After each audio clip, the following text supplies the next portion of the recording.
Chapter 18 Artful Dodging. Palpatine had been on Coruscant for just over 2 standard months when the Senate convened to vote on whether or not to seat Felucia, Morcana, and half a dozen other planets considered by many to be client worlds of the Trade Federation. In the hope of generating public interest, Coruscant Climate Control had promised to provide perfect weather over the governmental district. Clouds had been swept aside and orbital mirrors had been positioned to provide maximum daylight.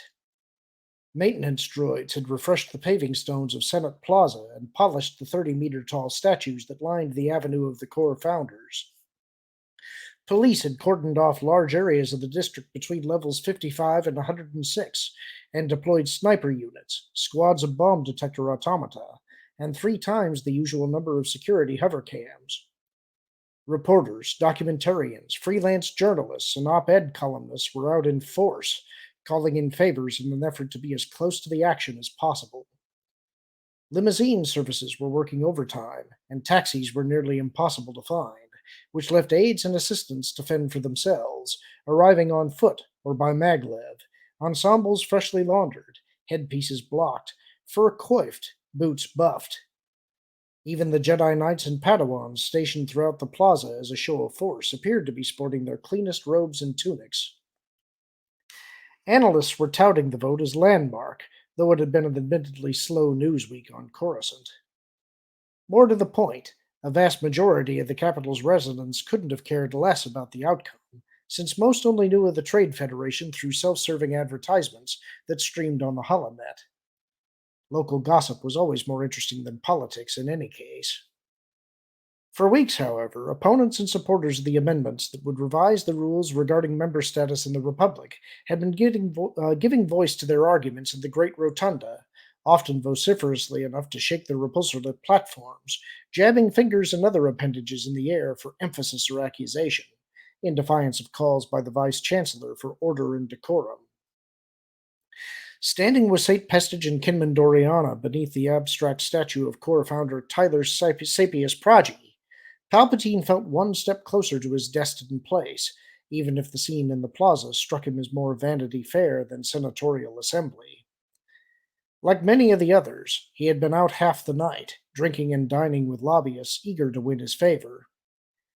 At tapcafes, cantinas, restaurants, and nightclubs throughout the entertainment districts, credits had flowed freely, whispered bribes had been proffered, promises made, deals struck. Now some of the players he had encountered during the long evening were shuffling bleary-eyed through the gaping entrances of the umbrella-shaped Senate building. Senators and their top aides, commissioners of the investment sector and securities exchange, members of the Trade Federation delegation, and the board of the Intergalactic Banking Clan. Elsewhere on the broad avenue, at key intersections, taxi stops, and maglev exits, stood groups of Jedi, a few with the hilts of their lightsabers conspicuously visible. For Palpatine, the sight of so many of them in one place was at once exhilarating and sobering.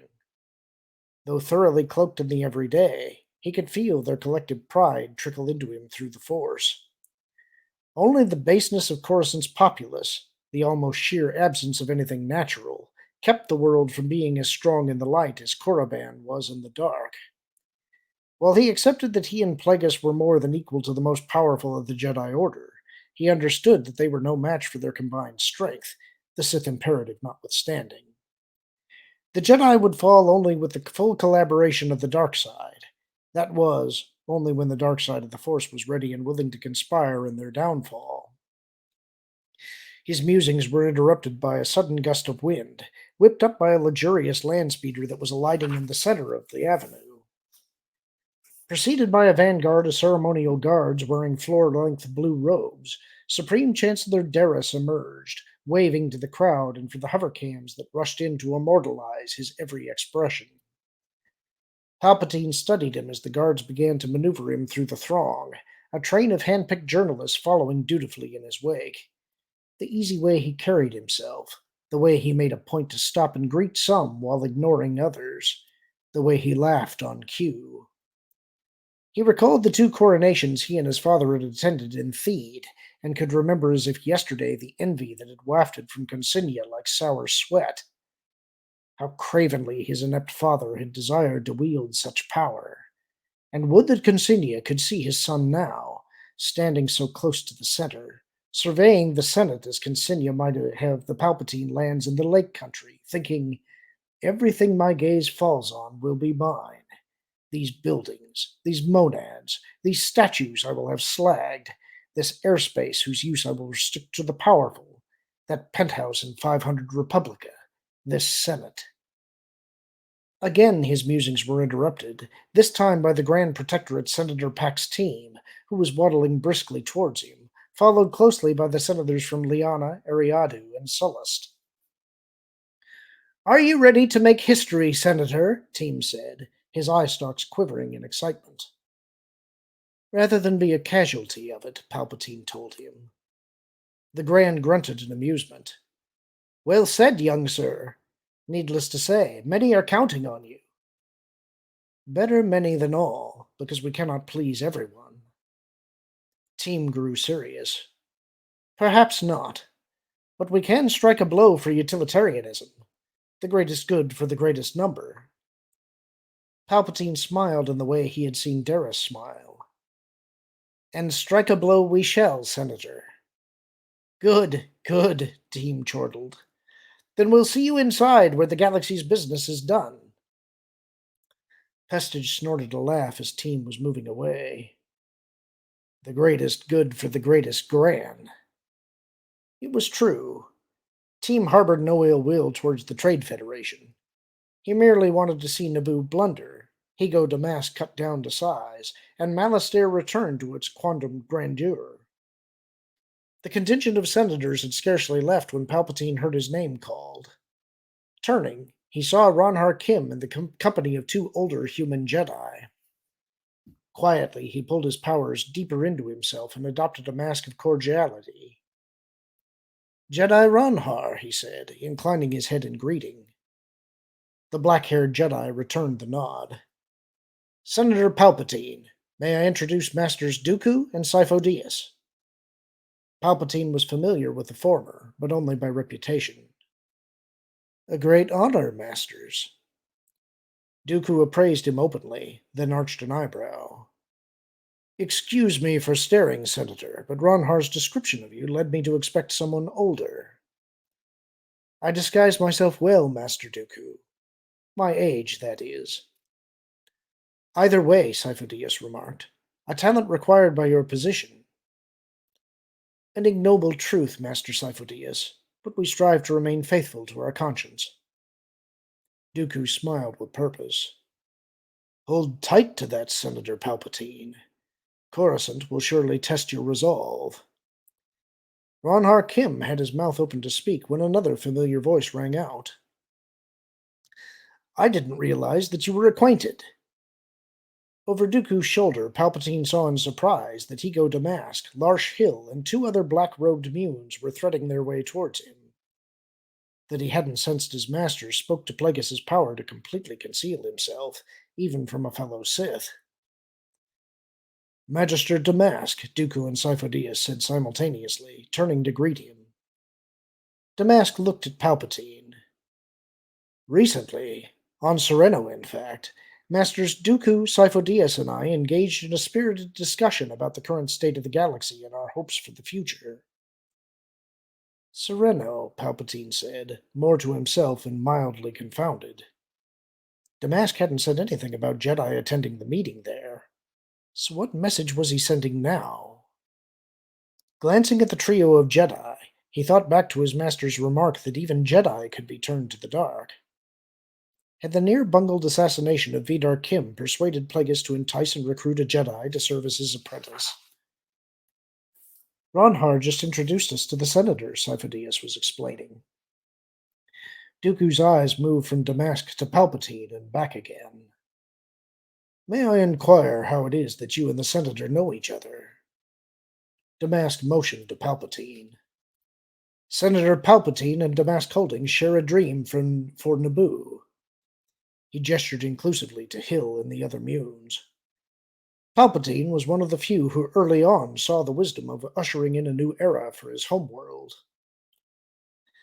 Palpatine sensed scrutiny from someone outside the circle the 10 of them had formed.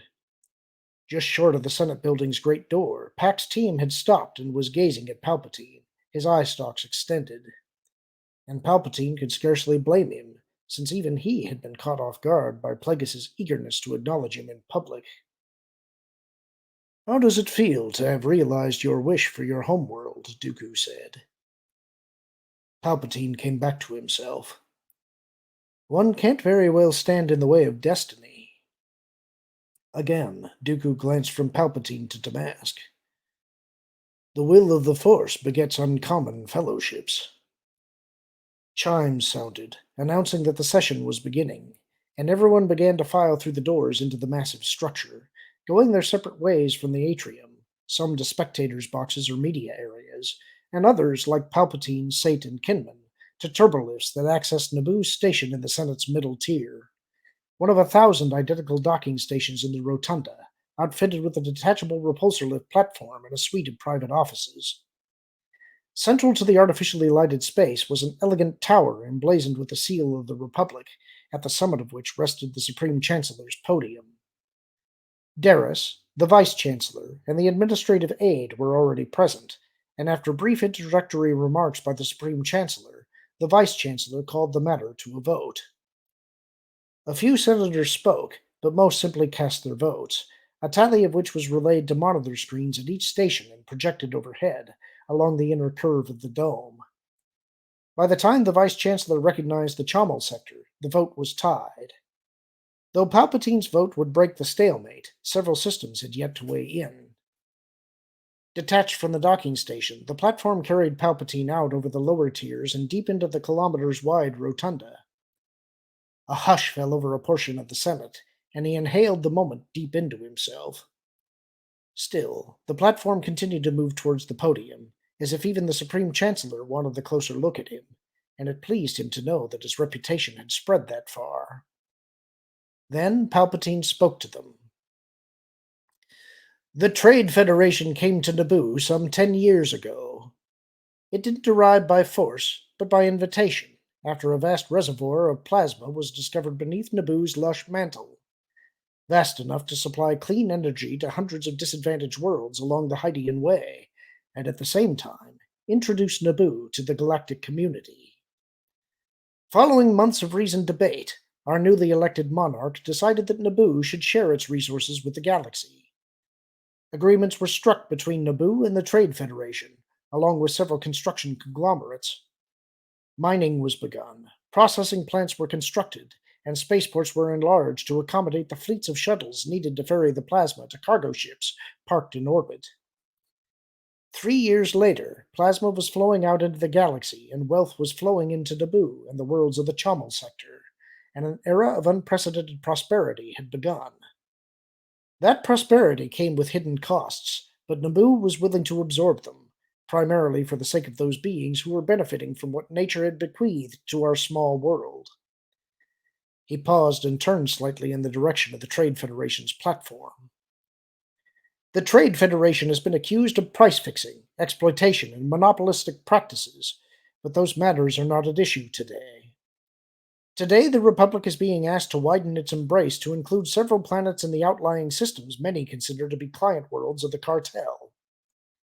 Many of you are concerned that ceding these worlds will tip the balance of power by giving the Trade Federation and its corporate allies too strong a voice in the Senate. But was this matter not already settled when the courts of justice ruled that the Trade Federation should be treated as if it were a world? That decision opened the door to entities like the Commerce Guild, the Techno Union, and the Corporate Alliance, all of which enjoy their separate platforms in this hall. So the issue of legality is not up for debate. Instead, we must set ourselves to the task of deciding if the Trade Federation has become too aggressive in its pursuit of a louder voice." Again he paused, this time to allow individual debates to come and go. "Not 3 standard months ago," he said at last, "the Chommel Sector's senator of long standing was assassinated, here on Coruscant. Senator Kim was known to many of you as an honest being, concerned about the growing influence of the cartels and the potential for a shift in power in the Senate. His tragic death provoked allegations and prompted investigations, and yet no progress has been made in determining the motive for his murder or identifying the agents behind it. This despite inquiries by judicials, the Senate Investigatory Committee, even the Jedi Order.